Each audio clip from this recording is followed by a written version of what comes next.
Japanese submarine slammed 2 torpedoes into her side, Chief. We was coming back from the island of Titan to Leet. We just delivered the bomb, the Hiroshima bomb. 1,100 men went into the water. Vessel went down in 12 minutes. It didn't see the first shark for about half an hour. Tiger, 13-footer. You know how you can tell in that water, Chief? You can tell by looking from the dorsal to the tail. What we didn't know was that our bomb mission was so secret that no distress signal had been sent. They didn't even list us overdue for a week.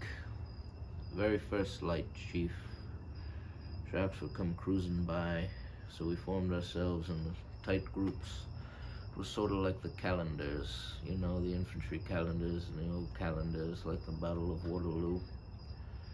The idea was the shark would come to the nearest man and he'd start pounding and hollering, and sometimes that shark would go away, or sometimes he wouldn't go away.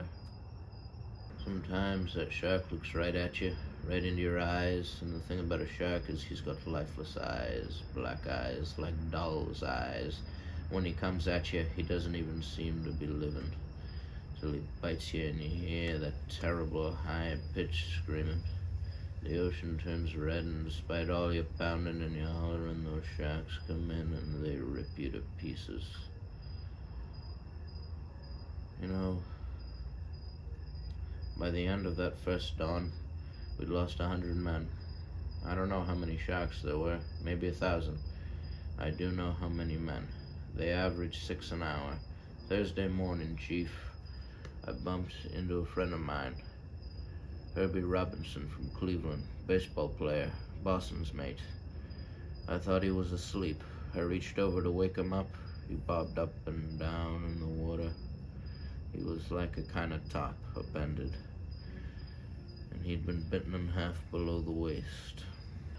At noon on the 5th day, a Lockheed Ventura had swung in low, and he spotted us, a young pilot, a lot younger than Mr. Hooper, yeah. Anyway, he spotted us, and a few hours later, a big old fat PBY come down and started to pick us up. You know, that was the time I was most frightened, waiting for my turn. I'll never put on a life jacket again. So 1,100 men go into the water, 316 men come out. Sharks took the rest. June the 29th, 1945. Anyway, delivered the bomb.